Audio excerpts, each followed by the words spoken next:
இப்போ நான் உங்ககிட்ட சஹர் சாப்பிடுவதன் சம்பந்தமான சட்டங்களை பற்றி நான் கேட்க போகிறேன். எதுக்காக நாம் சஹர் சாப்பிட்றோம்? சஹர் சாப்பிடுவது கடமையா? சஹர் சாப்பிடாட்டி நோன்பு ஏற்றுக்கப்படாதா? அல்லாஹ் கடமையாக்கி இருக்கிற இந்த நோன்பை நம்ம வைக்கிறதுக்காக வேண்டி பகல் பூரா சாப்பிடாமல் இருக்கும்.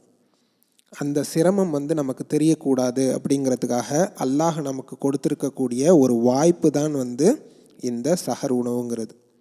இந்த சஹர் உணவை சாப்பிட்டு நோன்பு வைத்தாலும் சாப்பிடாமல் நோன்பு வைத்தாலும் நம்முடைய நோன்பு ஏற்றுக்கொள்ளப்படும். சஹர் உணவு சாப்பிட்றதுங்கிறது கட்டாய கடமை கிடையாது. ஆனால் நபிகள் நாயகம் ஸல்லல்லாஹு அலைஹி வஸல்லம் அவர்கள் ரொம்ப இதை சாப்பிட்றதுக்காக ஆர்வம் மூட்டியிருக்காங்க. ஏன்னாக்கா அதில் சில நல்ல விஷயங்களும் இருக்குது. நபிகள் நாயகம் ஸல்லல்லாஹு அலைஹி வஸல்லம் அவங்க சொன்னதா அனஸ் பின் மாலிக் ரலியல்லாஹு அன்ஹு அவங்க சொல்கிறாங்க, நீங்கள் சஹர் நேரத்தில் சாப்பிடுங்க. ஏன்னாக்கா சஹருடைய உணவில் அல்லாஹுடைய புறத்திலிருந்து வரக்கூடிய அந்த பரக்கத் இருக்குது அப்படின்னு சொல்லிட்டு நபிகள் நாயகம் ஸல்லல்லாஹு அலைஹி வஸல்லம் சொன்னதாக சொல்லப்பட்டிருக்குது. இது புகாரியில் வரக்கூடிய 1923 ஹதீஸில் இருக்கிறத நம்மளால் பார்க்க முடியுது. அது மட்டும் இல்லை, இந்த நோன்பு நமக்கு மட்டும் கடமை கிடையாது. நமக்கு முன்னால் இருந்த யூத கிறிஸ்தவ சமுதாயத்துக்கும் அல்லாஹ் கடமையாக்கி வச்சுருந்தான். ஆனால் அந்த மக்களுக்கு சஹர் உணவு அப்படிங்கிற இந்த கான்செப்ட் கிடையாது.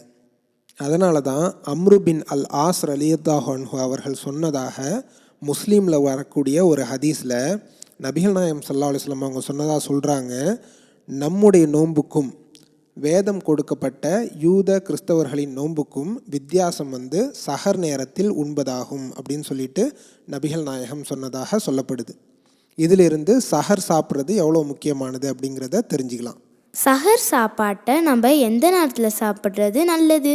அதுக்காக ஒரு குறிப்பிட்ட நேரம் எதையாவது நபி ஸல்லல்லாஹு அலைஹி வஸல்லம் அவர்கள் நமக்கு சொல்லி தந்திருக்காங்களா? குறிப்பாக இரவில் பின்னேரத்தில் நாம் சஹர் சாப்பிடுவோம்.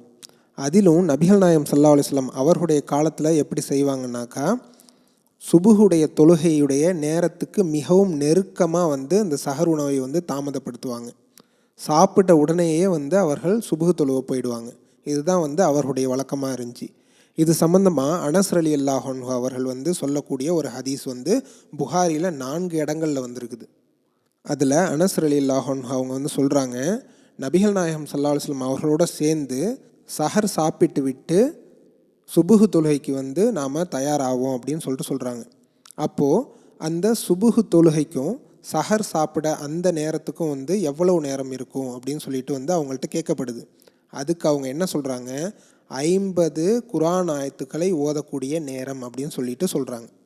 50 குர்ஆன் ஆயத்துக்கள் இருக்கக்கூடிய ஒரு சூறாவை நாம் நிறுத்தி நிதானமாக ஓதணுன்னாக்கா ஒரு 5லிருந்து 10 நிமிஷத்துக்குள்ளே ஓதிட முடியும்.